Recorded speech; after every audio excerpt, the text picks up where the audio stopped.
Masechet Baba Batra, Daf Tzadik Dalet, Hamoud Bet. On va commencer par les 5 dernières lignes du Hamoud Aleph. Metive, Kol Seah Sheyesh Ba Rova Mimin Acher, Yemaet. Savruha de Rova de Kil'aim, Keyoter Merova de Acha. Vekatane Yemaet. La question d'Agmara ici s'adresse à Rav Huna. Mais pour comprendre la question, il faut rappeler le sujet. La Mishnah nous avait enseigné qu'un épicier qui a vendu du blé, eh bien, si jamais il s'est avéré à la maison de l'acheteur qu'il y avait autre chose que du blé à l'intérieur du blé, par exemple, il y avait des haricots blancs ou des petits pois, à l'époque, ils vendaient en vrac, donc on pouvait avoir des pelles qui passaient d'un sac à l'autre, et donc on pouvait avoir des mélanges. Jusqu'à quel niveau c'est acceptable? C'est-à-dire que l'acheteur, quand il vient réclamer au vendeur en lui disant « mais je comprends pas, moi je t'ai payé pour du blé et je retrouve là-dedans des kitniyot par exemple, ou parfois même des cailloux, toutes sortes de choses, des bricoles qui font qu'il n'a pas du blé net, il a du blé brut. Alors quelle est la limite de l'acceptable? On avait vu que c'était Rova à cave les CA. CA, c'est l'équivalent de 144 œufs. Rova à cave, c'est 6 œufs. Donc la proportion, elle est à peu près de 4%. De 6 par rapport à 144. Si le mélange de corps étrangers dans le blé correspond à ce maximum, il n'y a pas plus que Rova cave les CA, alors c'est bon, c'est tolérable. Au-delà, il est obligé de lui rembourser ou de lui donner du blé à la place. Il ne peut pas lui dire écoute, c'est pas de ma faute, c'était là-dedans. Non, il y a une limite à l'acceptable, au tolérable. Très bien. Alors, rappelez-moi, s'il vous plaît, quelle est la mesure de l'acceptable pour une CA de blé? Rova cave. Très bien. Rav Huna nous a enseigné un très beau hidouche. Lequel? Il dit comme ça. Si jamais l'acheteur a eu l'intuition qu'il y avait plus que Rova cave de déchets, de corps étrangers, et il s'est mis à trier, il s'est avéré qu'il a raison, qu'il y avait plus que Rova à cave. Alors maintenant, quand il va réclamer le remboursement, il va réclamer le remboursement pour la totalité ou bien jusqu'à la limite du Rova à cave. C'est-à-dire la compensation. Le commerçant maintenant, l'épicier, il ne peut pas lui faire accepter plus d'un Rova à cave. Mais est-ce qu'il peut lui dire, écoute-moi, s'il n'y avait que Rova à cave, tu aurais été obligé d'accepter. C'est la règle du jeu, qu'il peut y avoir des mélanges de corps étrangers. Je ne suis pas tenu de te vendre du ultra net, du blé ultra net. Il peut y avoir des mélanges de corps étrangers. Donc, tu dois accepter. Mais jusqu'où il peut lui faire accepter? Jusqu'à Rova à cave. S'il y a plus que Rova à cave de corps étrangers, alors, dans ce cas-là, il doit rembourser ou lui donner du blé. Mais la question, cette compensation-là, est-ce qu'elle est juste jusqu'à la limite de Rova à cave ou bien la totalité? Alors, on a vu, Rav Huna avait dit quelque chose d'extraordinaire, c'est que il doit lui payer la totalité. Puisque ce monsieur a commencé à trier, alors il a continué le triage jusqu'au bout, et il s'est avéré qu'il y avait tout ça de corps étrangers, il doit payer une compensation pour la totalité des corps étrangers. Quelle est la svara? La svara est la suivante, c'est que en général, nous considérons que jusqu'à Rova à cave, puisque c'est naturel qu'il y ait des mélanges de particules étrangères, alors on dit, jusque-là, puisque c'est naturel, personne ne va se prendre la tête pour si peu d'aller trier, pour pour dire à l'épicier, regarde. Et même s'il le fait, batla da'ato etzel kol adam. Un homme qui va aller être mesquin et chipoter, il dit, ouais, t'as vu, il y a quelques... Oui, mais c'est... Puisque c'est normal que ça arrive, on considère que ça fait partie de la vie commerciale, il y a parfois des tolérances à adopter, et donc toi, monsieur l'acheteur, ne viens pas maintenant réclamer rouspéter pour si peu. Mais c'est seulement si c'est si peu. Alors on lui dit, tu vas pas... D'habitude, personne ne va aller s'investir dans un travail de triage pour si peu. Donc il y a une mehila tacite. Tandis que si c'était exagéré, les corps étrangers qui étaient présents dans ce blé étaient excessifs, c'est-à-dire il y avait trop. S'il y a trop et que l'autre s'est rendu compte qu'il s'est mis à trier, alors maintenant Ravuna nous dit qu'il va lui réclamer une compensation pour la totalité des corps étrangers. Il y avait des kitniotes, par exemple. Il va dire, monsieur, tu as vu toutes les kitniotes qu'il y avait? Tu dois maintenant me rembourser soit en argent, soit en blé. En blé. Alors maintenant, quelle est la couchette de la Gemara là-dessus? La couchette de la Gemara, c'est que, a priori, c'est pas comme ça que la halakha aurait dû être. A priori, Ravuna n'a pas raison de dire qu'il doit lui donner une compensation pour la totalité. A priori, il est en droit de réclamer jusqu'à la mesure de l'acceptable.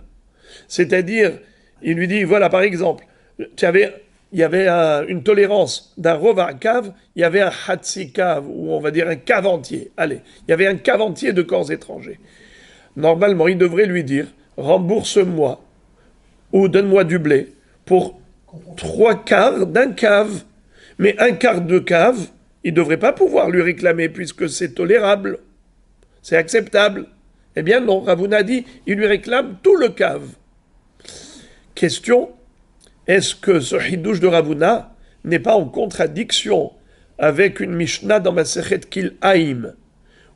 La Torah nous enseigne qu'il est interdit de mélanger des graines différentes lors de la semaille. C'est-à-dire que Sadecha, l'otizra Kil'aim. Le issour de Kil'aim, c'est le mélange de deux catégories de graines.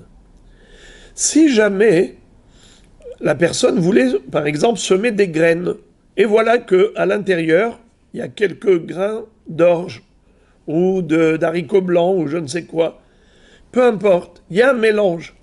Est-ce que la personne qui va semer maintenant 10 tonnes, elle n'a pas le droit d'avoir dedans une graine étrangère? Alors on dit comme ça, qu'il y a là aussi une tolérance. Pour Kil'aim, nous disons que la personne n'est pas obligée d'aller trier ces graines. Pourquoi? Parce qu'on dit qu'il y a une certaine mesure qui est acceptable, une mesure de mélange qui est normale. Étant donné que c'est normal qu'à l'intérieur de mon blé, il y ait d'autres graines différentes, alors c'est comme si ça faisait partie intégrante du blé. C'est pas considéré comme Kil'aim, comme un mélange. Et quelle est la mesure de l'acceptable? La Mishnah nous dit Kol se'a sheyesh bah rova mimin aher yemaet. Toute se'a de blé où il y a dedans un quart de cave d'une catégorie différente, d'autres graines, eh bien, yemaet, il faut réduire la quantité de ce rova à cave. Ça veut dire rova à cave assour, moins de rova à cave dans la CA, moutar. Alors la Gemara dit comme ça, Savrouha, les Hachamim qui ont cité cette Mishnah ont cru. Savrouha, ils ont cru. Des rova de Kil'aim, qui yoter mais rova de Acha. Que un rova à cave de Kil'aim, de graines étrangères à l'intérieur du blé, ça a le même statut que plus qu'un rova de tinofet, de déchets, dans le blé vendu. Dans notre Mishnah, on a appris qu'un épicier qui a vendu du blé, s'il y avait dans ce blé plus que rova à cave, alors c'est inacceptable, c'est inadmissible. L'acheteur est en droit de réclamer une compensation. Alors la question, alors regardez, Rabotaï, quelle est la mesure de l'acceptable dans Kil Haïm? Quelle est la mesure de l'acceptable dans le... Dans quoi? Dans... Non, chez l'épicier, dans le business. Très bien. Et dans Kil Haïm? Allez, je vous laisse 15 secondes pour bien regarder, observer. Quelle est la mesure de l'acceptable dans le business et quelle est la mesure de l'acceptable dans Kil Haïm? Un quart dans Kil Haïm. Ouais. Et Rovakav chez l'épicier. C'est pareil, vous avez dit en hébreu et en français, ça revient au même. Un quart et un quart, c'est pareil. Rova, c'est un quart de cave. Et vous comprenez? Donc je ne vois pas la différence. Eh bien, figurez-vous que la différence, elle est infinitésimale. C'est-à-dire, l'acceptable pour le business, on peut tolérer jusqu'à rova cave pile. Ce qui est inadmissible, c'est plus que rova cave. Mais si on est à rova cave pile poil, c'est tolérable. Alors que pour Kil Haïm, rova cave bidiouk, c'est inacceptable, intolérable. Qu'est-ce qu'il faut? Moins de rova cave. C'est ce qui est écrit dans la Mishnah. Kol sea sheyeshba rova mimin aher yemaet. Toutes ces haies de blé où il y a dedans un rova cave de graines étrangères d'une autre catégorie, c'est Kil Haïm yemaet. Il faut réduire. D'accord? Donc ça veut dire que rova cave, c'est intolérable. Alors que rova cave de déchets pour le blé, lorsque l'épicier vend pour le business, on dit que c'est toléré jusqu'à rova cave inclus. Alors rova cave inclus, rova cave exclu.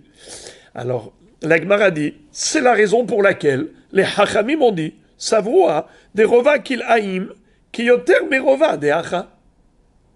Rova Kil Haïm, qui yoter me rova de Hacha. C'est-à-dire, si on a un rova de Kil Haïm, permis ou interdit? Interdit. On a dit que si on a rova cave dans une séade pour Kil Haïm, on a dit interdit. Qu'est-ce qu'il faut faire? Yemaet. Il faut réduire. D'accord. Donc rova cave de Kil Haïm, c'est assour.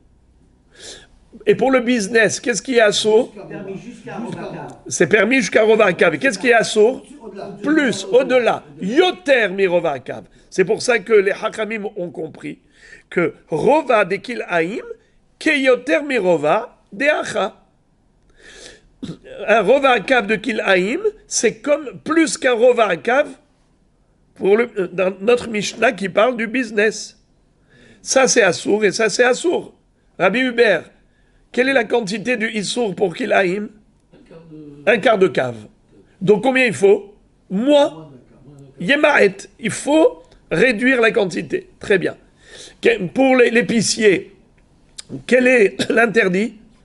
La présence de catégories étrangères est interdite à quelle mesure? Non, j'ai dit interdit. Je pose la question interdit. Qu'est-ce qui est interdit? Bravo, c'est ça ce qu'il faut dire. Au-dessus de rova cave, c'est interdit. Alors regardez comment c'est beau. Là, vous m'excuserez que je répète, parce que ça, c'est subtil. La Gemara dit, Savrouha, ils ont compris les Hachamim, que rova cave de Kil Haïm, c'est comme yoter mi rova cave de Hacha. C'est quoi Hacha?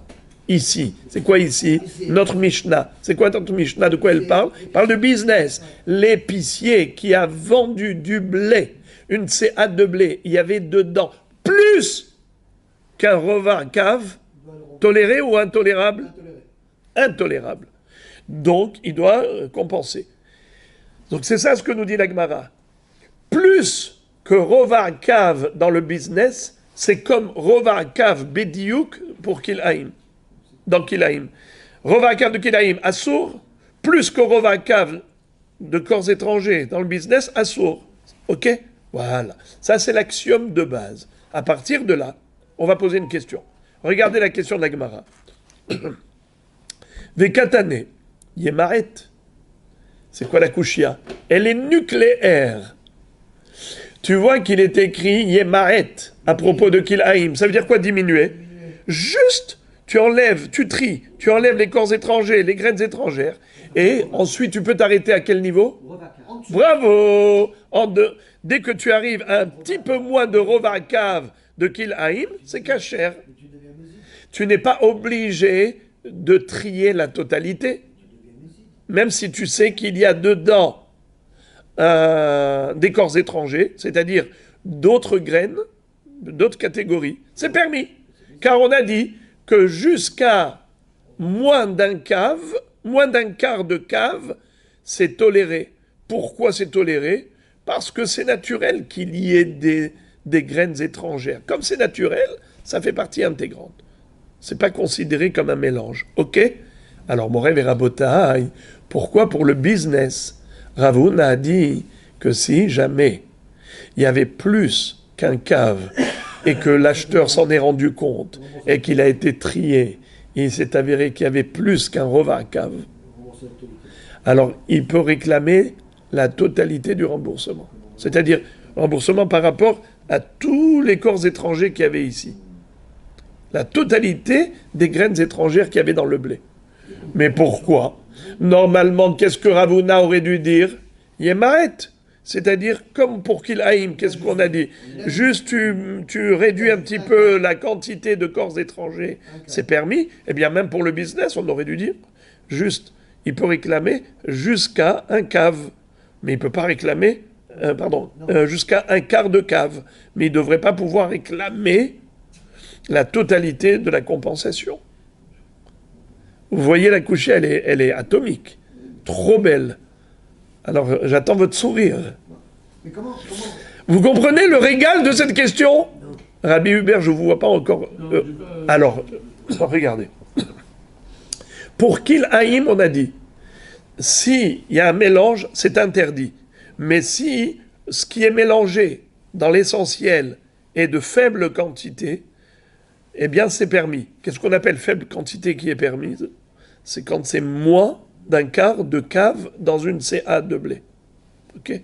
Par exemple, j'ai de l'orge mélangée au blé. Moins d'un quart de cave d'orge mélangée dans le blé. Permis ou interdit? Permis. Si j'ai un quart de cave d'orge mélangée dans une CA de blé, c'est interdit. D'accord? C'est clair. Maintenant, quel est le din si par exemple il y avait un demi-cave? Permis ou interdit? Un demi-cave. Pas un quart de cave. Pas un quart de cave, un demi-cave. Permis ou interdit pour Kilaïm? Évidemment interdit. Qu'est-ce que je dois faire? Réduire, trier, enlever. Jusqu'où j'enlève? Jusqu'au moins d'un quart de cave, c'est bon. C'est bon, c'est toléré. On n'exige pas de moi de tout retirer. Alors pourquoi Ravuna a dit que si jamais l'acheteur s'est rendu compte que l'épicier lui a vendu du blé où il y avait dedans autre chose que du blé, il y avait par exemple des kitniotes, d'accord? Il y avait dedans des kitniotes. Et il s'est avéré qu'il y a dedans, il a trié, il voit qu'il y a beaucoup plus qu'un quart de cave. Ravuna dit maintenant, quand il vient lui réclamer, il peut lui réclamer une compensation pour tous les corps étrangers qu'il y avait ici. Ça veut dire zéro tolérance. Tolérance zéro. Pourquoi? Mais on avait dit qu'il y avait une tolérance d'un quart de cave. S'il y avait une tolérance d'un quart de cave, donc il devrait pouvoir en effet réclamer le surplus, c'est-à-dire s'il y a trop de corps étrangers, mais après ça, il ne peut pas réclamer un remboursement pour la totalité des corps étrangers, car il y a une tolérance, un quart de cave. De la même façon pour Kilaïm, qu'est-ce que tu as dit? Yemaret. Qu'est-ce que ça veut dire Yemaret? Tu réduis. Bien là aussi, tu réduis, mais pas la totalité. La Gemara répond, Lo. Rova de Kilaïm, que Rova de Achadami. Qu'est-ce que ça veut dire? Nous avions cru Et on a pris pour axiome de base qu'il y a une différence fondamentale entre la tolérance pour Kil'aïm et la tolérance pour l'épicier, pour le business. On a cru que on est plus tolérant avec l'épicier que ce qu'on est tolérant avec Kil'aïm. Car pour Kil'aïm, déjà, Rova Cave, c'est intolérable si on a des graines étrangères, alors que pour l'épicier, si c'est Rova Cave pile, c'est toléré. Ce n'est pas vrai. La Gemara dit lo. Rova de Kil'aïm qui Rova de Achadami. C'est-à-dire que d'après la halakha absolue, en effet, l'un comme l'autre, Rova, c'est permis. C'est-à-dire que de la même façon qu'on a autorisé dans la Mishnah une présence étrangère d'autres graines dans le blé jusqu'à la mesure de Rova Kav, pareil pour Kil'aïm, c'est toléré. Alors, en effet, si c'est comme ça, Behemet, c'est moutard. Rova. Alors, la Gemara dit, alors, dans ce cas-là, pourquoi la Mishnah dit qu'il faut diminuer? Mais tu viens de dire que ça a le même din, la même tolérance. Il n'y a pas plus d'interdiction pour Kil'aïm par rapport à l'épicerie. D'accord? Et donc, en effet, si on n'avait que un quart de cave de Kil'aïm, ce serait permis dans l'absolu, comme pour l'épicerie. D'accord? Et si on a plus que ça, et s'il y avait plus, dites-moi, quel aurait été le din si ce n'était pas comme c'est écrit dans la Mishnah, Rova, cave de graines étrangères dans le blé par rapport à Kil'aïm. S'il y avait plus, quel aurait été le din? Peut-être que dans ce cas-là, il faut enlever la totalité. Quand est-ce qu'on peut se suffire de Yemaet? C'est que lorsqu'on passe de Rova cave pile poil à moins de Rova cave. Je ne sais pas si je me fais comprendre. Vous avez compris ça? C'est la raison pour laquelle on a autorisé. Parce que dans l'absolu, c'était permis. Dans l'absolu, c'était permis. Alors, si dans l'absolu, c'est permis, voilà pourquoi on n'a pas exigé de retirer la totalité. Mais si il y avait plus que Rova Kav, au niveau Kil'aïm, il se peut que, comme Ravuna avait dit qu'il faut retirer la totalité, là aussi il faut retirer la totalité. Donc il n'y a plus de coucha sur Ravuna.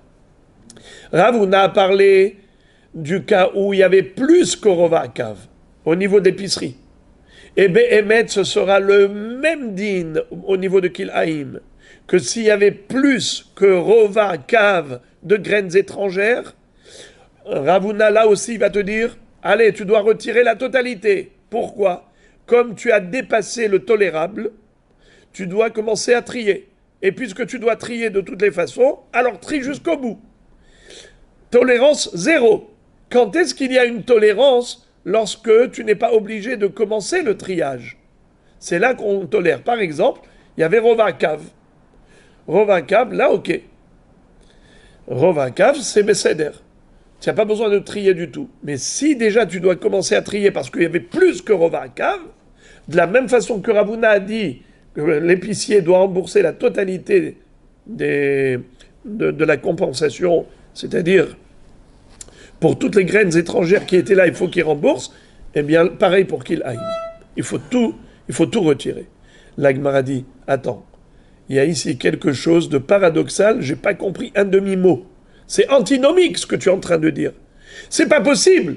Tu es en train de me dire qu'il n'y a aucune différence au niveau de la tolérance pour qu'il aille comme pour l'épicier. Comme l'épicier, on a dit, Rova Cave, c'est toléré, même pour qu'il aille aussi, Rova Cave, c'est toléré. Si c'est toléré, alors pourquoi la Mishnah dit Yemaet? Relisons la Mishnah dans Kil'aïm. Qu'est-ce qu'elle dit? Kol Sea, Sheyeshba Rova, Miminaher Yemaet. Toutes ces A où il y a dedans un Rova Kav, il faut trier, il faut réduire. Il faut réduire le Rova Kav. Mais pourquoi il faut réduire si tu as dit que c'est permis? C'est permis? Je n'ai pas compris. Combien de corps étrangers il y a dans ce blé? Combien par exemple, de grains d'orge sont mélangés à ce blé? Combien? Rova Cave. Et tu as dit que c'est permis. Si c'est permis, alors pourquoi Yemaet? Pourquoi tu l'obliges à diminuer le mélange? Mais tu as dit que c'est permis. La question, elle saute aux yeux. Ça veut dire que tu ne peux pas comprendre du tout qu'est-ce qu'on est en train de dire. On dit des choses à l'envers. On marche sur la tête ici. Tu me dis que c'est permis, alors pourquoi il m'arrête? La réponse, Mishum Humra Dekil Haïm. En fait, c'est pas Minatora, c'est que Miderabanan. Hachamim ont dit, bien que Minatora, Rova Kav, c'est toléré, mais nous, même ça, on ne tolère pas. Tu dois baisser un petit peu, un peu moins. Yemaet, baisse un peu moins de Rova Kav. Alors, comme ça. Lorsque c'est Assur Minatora, c'est quand que c'est Assur Minatora? Quand les graines étrangères, par exemple l'orge dans le blé, dépassent quelle mesure? Rova Kav. S'il y a plus de Rova Kav, là c'est Assur Minatora. Si c'est Assur Minatora, alors tu dois trier. Si déjà tu tries, alors tu vas aller jusqu'au bout du triage. Tu dois tout enlever. Tandis que s'il n'y avait que Rova Kav, étant donné que Minatora c'est toléré, personne, tu n'es pas obligé Minatora de réduire, de diminuer. Qui est-ce qui t'a demandé de réduire? Yemaret, c'est les Hachamim. Et pourquoi? Pourquoi au niveau du business, ils n'ont pas demandé de passer de Rova Kav à moins de Rova Kav? Non, c'est toléré, c'est toléré. Pourquoi pour qu'il Haïm, ils ont exigé de réduire davantage? Mais pourtant, c'est moutard. Il n'y avait que Rova Kav, c'est permis, Minatora. Pourquoi Miderabanan, il faut Yemaret? Mishum Humra de Kil Haïm, à cause de la gravité de Kil Haïm. Quelle est la gravité qu'il y a dans Kil Haïm, plus que dans le Issour de mentir dans le business? Quelle est la gravité? Alors, Rabbeinu Gershom dit que Kil Haïm, c'est Issour Hana'a. C'est-à-dire que nous avons trouvé la notion de Issour Bahana'a, qu'on n'a pas le droit même de profiter. D'accord? Et étant donné qu'on n'a même pas le droit de profiter de qu'il est à Kerem, alors ça veut dire que la Torah elle est super mahmir au niveau des Kil Haïm. Voilà la raison pour laquelle Hachamim ont réclamé Yemaet. Même si on est dans Rova Kav qui est permis, descend un petit peu à titre de barrière de sécurité, parce que si tu vas lui permettre Rova Kav, il peut facilement basculer dans l'interdit et de mélanger un peu plus que Rova Kav, et de semer avec un mélange de plus de Rova Kav. Et alors, qu'est-ce qu'il y a de si grave? Eh bien, là, Hachamim, pourquoi ils ont été exigeants, stricts? Parce qu'ils ont vu que la Torah aussi est stricte. C'est que la Torah, elle interdit même le profit. La Gemara veut réfuter cette réponse au travers de la suite de la Mishnah dans Kil Haïm. Emma Sefa. Lisons la fin de la Mishnah de Kil Haïm. Rabbi Yossi Omer Yavor, ou Yavour. Qu'est-ce que ça veut dire? Rabbi Yossi n'est pas d'accord pour dire que si jamais il y avait un Rova Kav de graines étrangères dans le blé, alors on peut se suffire juste de réduction de ce volume de graines étrangères. Yemaet, ça veut dire quoi Yemaet? Tu passes de Rova Kav à moins de Rova Kav. Et après, tu vas semer la totalité, sachant pertinemment qu'il y a un mélange de graines étrangères. Rabbi Yossi dit non. Si déjà les Hachamim t'imposent de trier, ça veut dire si déjà tu dois trier la totalité. Si il y avait très peu de mélange, alors on n'exige pas de toi de trier, alors tu n'as pas besoin de trier, tu peux semer tel quel. On tolère un petit mélange. Mais si déjà tu dois commencer le triage pour réduire la quantité de graines étrangères, alors tu dois y aller jusqu'au bout du triage. Qui peut me dire quelle est la racine du mot Yavor? Yavour. Quelle est la racine du mot? Quel est le verbe? Borer. Borer Shabbat, trier. C'est interdit d'être Borer Shabbat. Yavor, c'est Yevarer. C'est aller trier, retirer les graines étrangères. Fin de citation. Alors regardez la couche à l'Agmara. I amart bishlama keyoter mirovati nofet dami. Si encore tu admets cet axiome de base, comme quoi le din de Kil'aim est différent du din de business. Au niveau du business, on a toléré combien de graines étrangères? Rovakav. Mais pour Kil'aim, on ne tolère que moins que Rovakav, pas Rovakav. Si tu considères que Minatora, c'est ça le din, alors je peux comprendre la marloquette entre Rabbi Yossi et Tanakama. Behaka mefalge, Tanakama savar lokansinan hetera atu isura. Ve Rabbi Yossi savar kansinan. Et là, il y a Mart Kerovar Dami, Amayavour. Qu'est-ce que ça veut dire? Si encore, tu admets que pour Kil'aim, le din est plus hamour. Au niveau de la quantité, on ne tolère pas Rovakav Minatora. Ça veut dire que on a toléré Rovakav pour le business, mais on n'a pas toléré Rovakav pour Kil'aim. Pour Kil'aim, qu'est-ce qu'il faut? Minatora, moins de Rovakav. Si tu considères que Minatora, il y a une différence entre Kil'aim et le business, alors là, je peux comprendre quel est l'objet de la mahloket entre Tanakama et Rabbi Yossi. Étant donné que Minatora, Rovakav, c'est Assour, Minatora, Rovakav, c'est Assour, Hachamim disent, il y avait Rovakav, juste Yemaret, ça suffit. Tandis que Rabbi Yossi dit non, Kansinan, étant donné que c'est Minatora, c'est Assour, et il y avait ici une présence de Rovakav.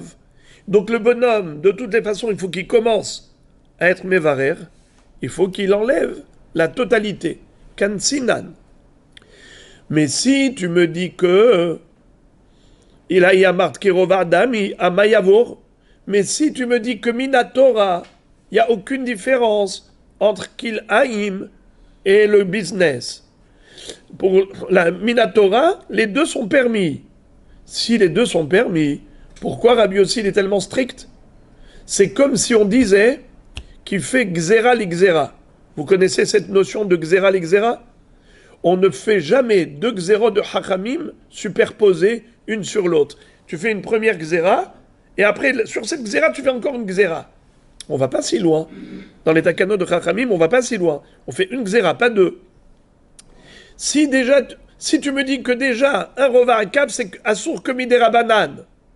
Alors déjà, tu lui dis Yemaret. Maintenant, qu'est-ce qu'il dit Rabbi Yossi? Non seulement Yemaret, Yavor, c'est-à-dire la totalité. Encore, Tanakama, je le comprends. Qu'est-ce qu'il me dit Tanakama? On passe de Rova Akav à moins de Rova Akav. Ça, c'est une takana de Hachamim.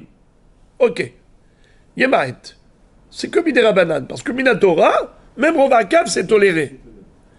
Alors, passer de Rova Akav à moins de Rova Akav, c'est que Midera Banane. Mais Rabbi Yossi, il est allé jusqu'où? Pas seulement Yemaret, Yavor. C'est-à-dire, il faut qu'il soit Mevarer la totalité. Mais c'est un petit peu comme Gzera l'Gzera. On va pas si loin. Pourquoi il a dit ça? Donc forcément, on est obligé de dire que la différence entre business et Kil'aim, elle n'est pas que Midera Banane. Elle est fondamentale, Minatora. C'est ce que la Gemara veut essayer de dire. Il m'a dit non, mais il n'y a aucune différence entre Kil'aim et business. Rova Akav, c'est toléré.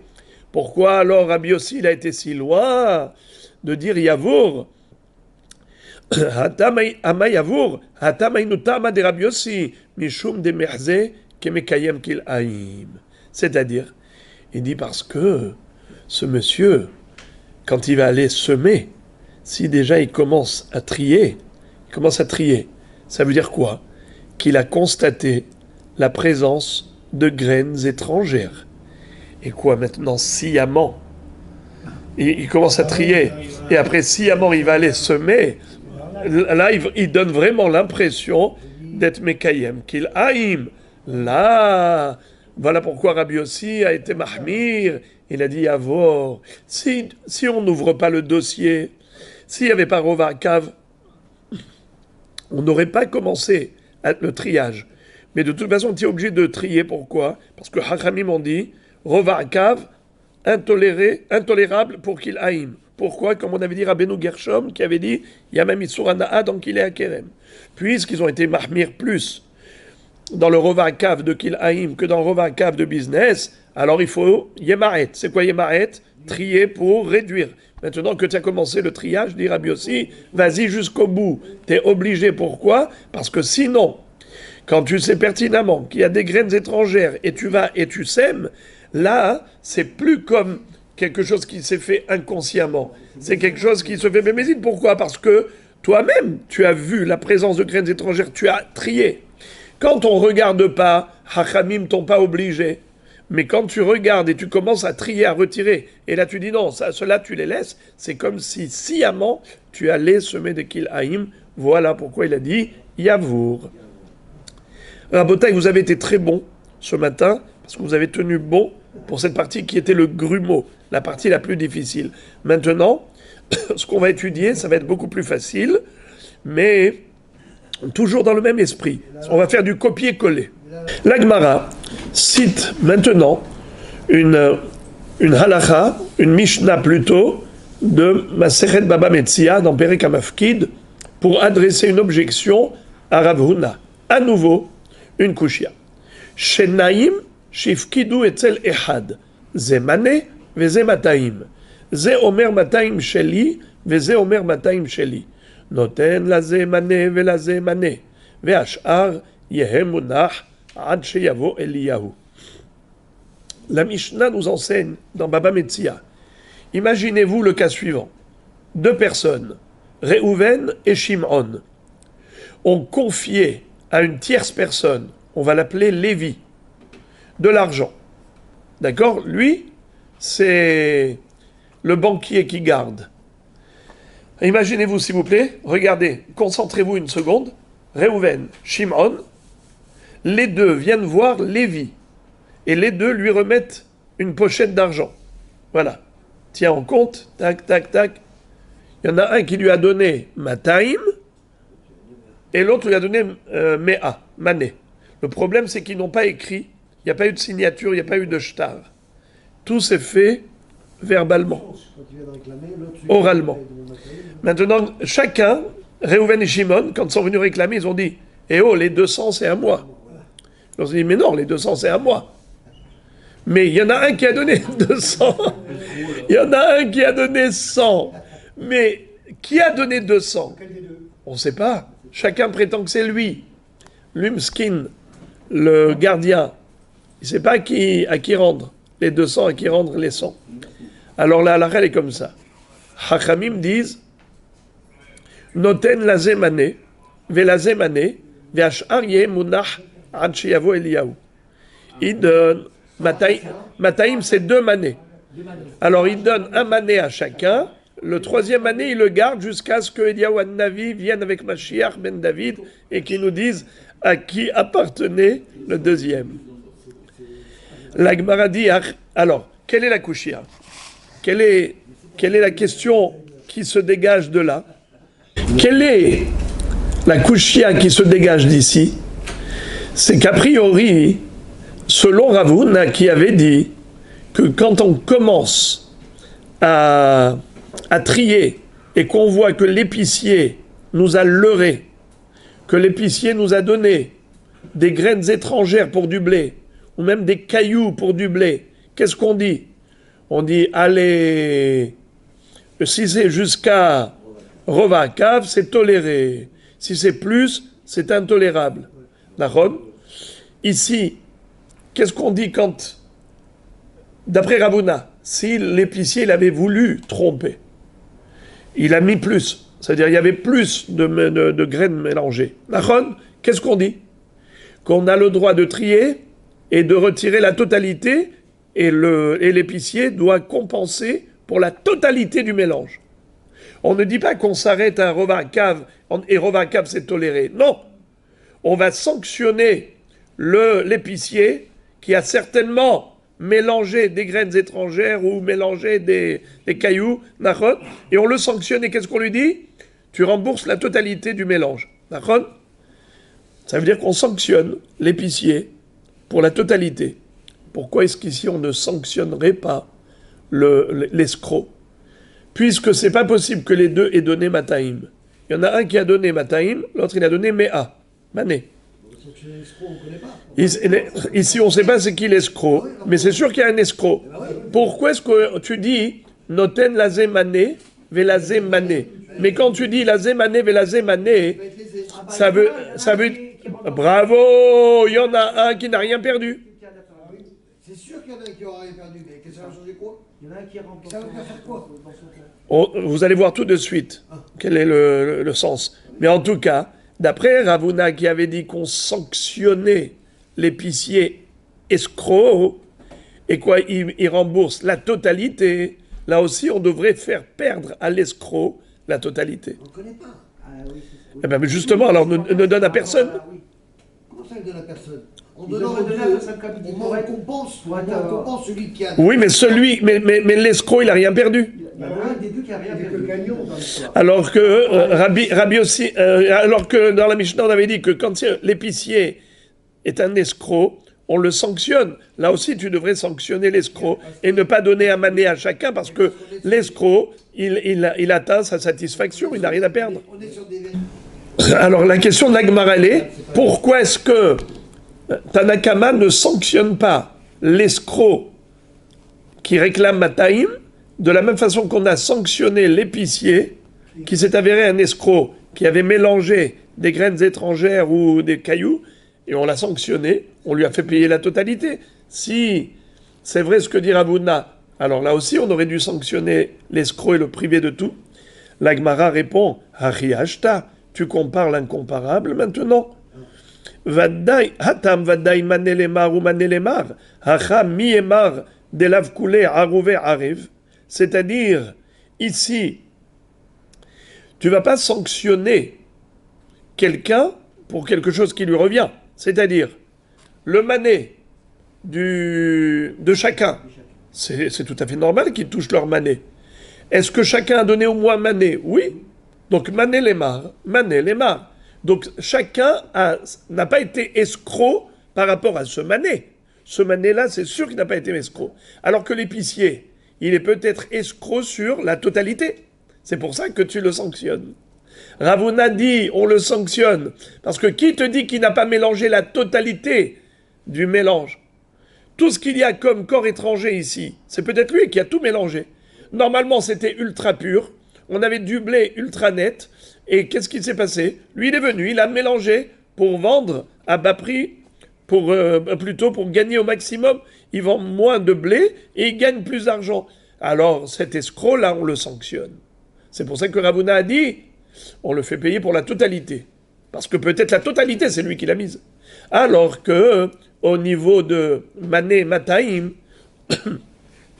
quand tu rembourses à chacun mané, aucun n'a cherché à voler le mané.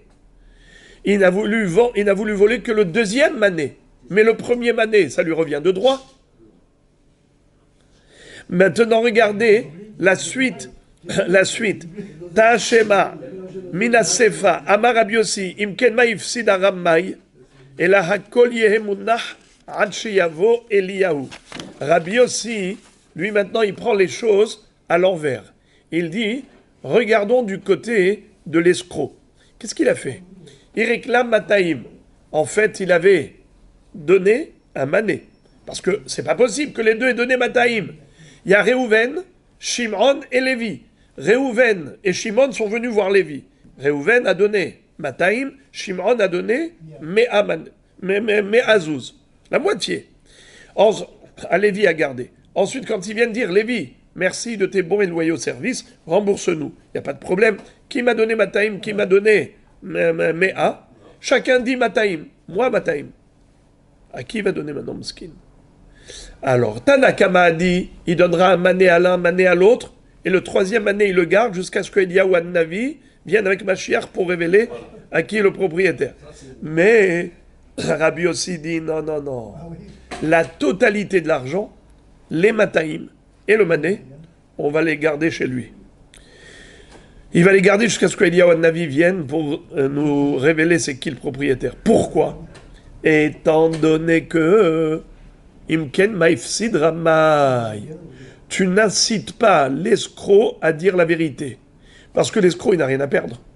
Il se dit, moi, je vais tenter ma chance, le tout pour le tout. De toutes les façons, mon mané, je l'aurai. Mon mané, je l'aurai. Qu'est-ce que j'ai à perdre de risquer de voler l'autre mané? J'ai rien à perdre.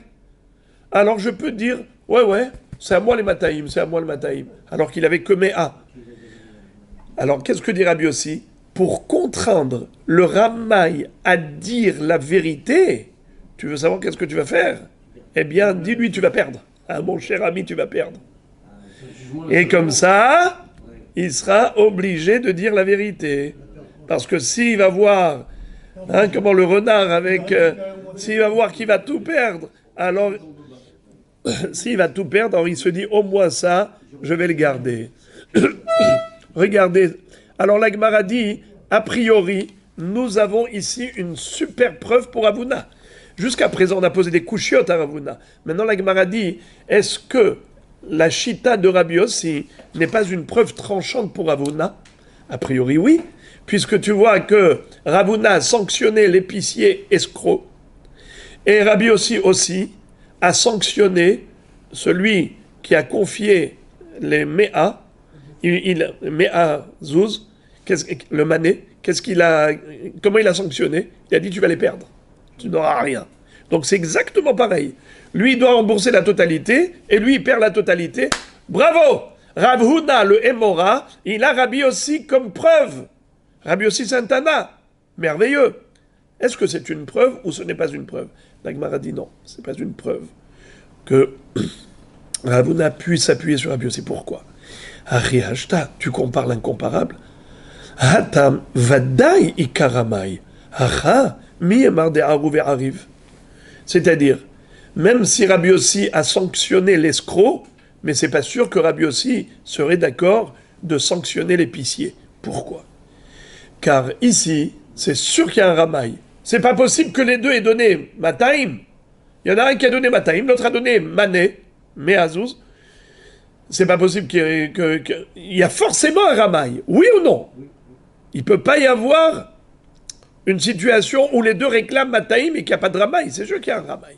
Alors Rabbi Yossi, qu'est-ce qu'il dit? C'est sûr qu'il y a un ramaï. On va lui régler les comptes. Il va tout perdre. Comme ça, il sera obligé de dire la vérité. Tandis que, dans le cas de l'épicier, c'est pas sûr qu'il y a un ramaï. Pourquoi c'est pas sûr qu'il y a un ramaï? Non, parce que qui te dit que c'est lui qui a mélangé? Le pauvre lui-même, peut-être qu'il a acheté chez un grossiste ou chez un agriculteur qui travaillait sauvagement et qui lui a mis toutes sortes de corps étrangers dans son blé. Alors le pauvre, il a acheté, il a revendu. C'est pas lui qui a été mis à rêve. À son insu, ça a été fait. Donc là, peut-être que Rabbi Yossi ne va pas sanctionner l'épicier. Et il ne va pas lui faire payer la totalité des corps étrangers. Peut-être que ça va se limiter à Rova Cave. Rav Huna qui a dit que non, il va donner une compensation par rapport à la totalité des corps étrangers. Ce que dit Rav Huna ne s'appuie pas sur Rabbi Yossi. C'est une idée personnelle de Rav Huna, mais on n'a pas de preuve à partir de Rabbi Yossi. Et on va terminer le sujet avec dernière tentative de preuve à Rav Huna. Tashma, shtar sheyesh bo ribit, konsin oto, ve'eno govelo et akeren velo et aribit. Divrei Rabbi Meir. Qu'est-ce que ça veut dire? A priori, nous avons une preuve qu'on sanctionne l'épicier, qu'il faut sanctionner l'épicier comme a dit Rav Huna, qui rembourse la totalité. Quelle est la preuve? Le din de ribit. Vous savez que la Torah nous interdit de prêter avec intérêt. Imaginez-vous, Réhouven, le rachat, il a prêté à Shimon avec intérêt. 1000 shekels, à condition qu'il lui rembourse 1500 shekels. Alors, qu'est-ce que dit Rabbi Meir? Shtar sheshbo ribit konsin oto ve'eno gove lo et hakeren ve'lo et haribit. Le Knas Hachamim sanctionne cette personne. Elle dit, monsieur, tu n'auras rien du tout. Même le mané que tu lui as prêté, tu ne l'auras pas. Pour lui régler les comptes, pour lui donner une bonne leçon, Hachamim font un Knas au bonhomme, eh bien, il perd même le keren. Pas seulement le ribit, il ne pourra pas le toucher parce que c'est Asur Minatora ribit, mais comme il a voulu le ribit et il lui a prêté à condition de lui rendre avec des intérêts, eh bien, ce shtar, il vaut 0, il ne pourra même pas lui réclamer quoi que ce soit, même pas 1 centime. Ça veut dire quoi? Que Hachamim ont fait perdre la totalité de la somme d'argent au prêteur par rapport à la Avera de ribit.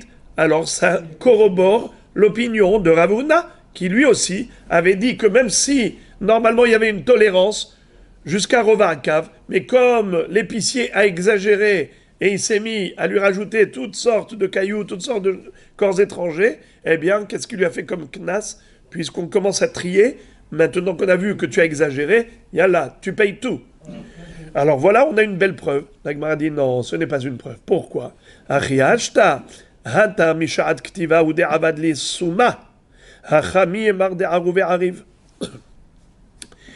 Aucun rapport entre le sujet de ribit et l'épicier. Pourquoi? Le ribit, depuis quand Rabotaï, ce monsieur a fait une avera? Qui peut me dire depuis quand celui qui a prêté avec ribit, depuis quand il a fait la avera? Depuis le moment où il touche le ribit, qui rembourse, au moment du remboursement, ou bien déjà au moment du prêt? Bravo. Le passouk dit Lotesimun alav nesher. Ne mets pas sur ton prochain un nesher, un ribit. Mishaat souma. Depuis le moment où tu lui as prêté, tu lui as mis dessus un ribit.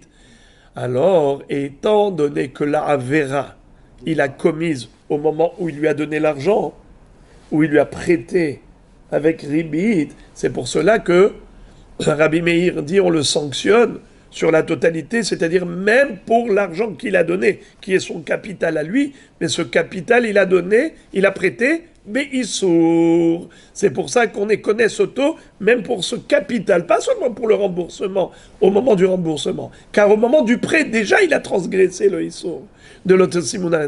Alors la sanction, elle est par rapport au capital qu'il a prêté. C'est pour ça qu'il perd la totalité. Tandis que dans l'histoire de Rav Huna, par rapport à l'épicier, qui dit que ce monsieur est un escroc? Tu vois que c'est vrai, il y a beaucoup de corps étrangers dans ce blé. C'est du blé, donc on va dire, et c'est une vente de mauvaise qualité. D'accord. Mais c'est pas sûr qu'il a fait sciemment, avec une kavana d'escroquerie. Peut-être que lui-même, le pauvre, il a acheté comme ça, chez un agriculteur qui lui a vendu comme ça, et lui, naïvement, il a acheté, il a revendu. Donc, pour ça que Rav Huna, c'est pas sûr qu'il a raison. C'est-à-dire, en tout cas, de Rabbi Meir, on ne peut pas amener une preuve à Rav Huna, car il se peut que Rabbi Meir lui-même ne serait pas d'accord de sanctionner l'épicier comme l'a fait Rav Huna. Donc, il faut dire que Rav Huna, ce qu'il a dit, c'est une halakha qui n'a pas de preuve. C'est son idée personnelle, mais on ne peut pas démontrer qu'il a raison à partir de Rabbi Meir. La Gemara essaye de démontrer au contraire que Rav Huna n'a pas raison. Tashma, de la fin de cette Mishnah, Tashma misefa, v'hachamim omrim, gove et akeren, ve'eno gove et aribit. Gove et akeren, ve'eno gove et aribit. Qu'est-ce que ça veut dire gove et akeren, ve'eno gove et aribit? Qui est-ce qui peut me dire? Govet akeren veno govet aribit. Hachamim disent qu'on ne fait pas de knas. À celui qui a prêté avec intérêt, on ne dit pas, puisque tu lui as donné 1000 shekels pour 1500, alors tu perds même tes 1000. Non, il lui rembourse les 1000. Juste, il rembourse, il ne lui donne pas le ribit. Il rembourse le prêt, mais il ne donne pas le ribit. Alors, tu vois qu'on ne sanctionne pas. Pourquoi Rav Huna a sanctionné l'épicier? La Gemara dit, Ariashta, Hatam vadaï karna de eteraou. Mi emar de choulé. Acha mi emar de choulé. Lo arouvé arrive. La Gemara dit, tu veux savoir quelle est la différence? Pourquoi Ravuna peut dire, il n'y a aucune contradiction? Ce que j'ai dit n'est pas contredit par ce que dit Rachamim. Pourquoi? Au niveau du ribit, pourquoi ce monsieur encaisse le capital tout de même? Parce qu'il n'y a pas d'interdiction de toucher le capital. Il y avait une interdiction de prêter avec ribit. Il y a une interdiction d'encaisser le ribit.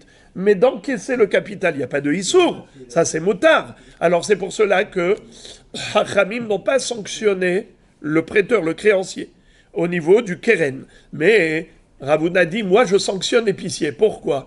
Parce que j'ai l'impression que cet épicier, c'est lui-même qui a pris plein de corps étrangers, il a mélangé dans son blé pour que ça pèse plus lourd, pour vendre de la pierre, des cailloux et ou toutes sortes de féculents à la place du blé, au prix du blé. Eh bien, qui me dit qu'il n'a pas rajouté? Attends, tu trouves pas que c'est bizarre qu'il y ait tellement de corps étrangers? Quoi, tu crois vraiment qu'il est naïf, cet acheteur? Il a été acheté chez l'agriculteur, il a revendu. C'est sûr que c'est lui qui a mélangé des corps étrangers. Puisque c'est peut-être que c'est un escroc, bien sûr, on n'est pas sûr à 100%, mais à 90% qu'il est conscient de ce qu'il a fait, de ce qu'il fait, c'est lui certainement qui a mélangé. Voilà pourquoi Ravuna a sanctionné l'épicier. Bien que Hachamim n'ait pas sanctionné le prêteur Beribit, ils ont dit qu'il peut au moins récupérer son capital, mais l'épicier, lui, il sera sanctionné pour la totalité du mélange. Bouchim tiyu, Shabbat Shalom.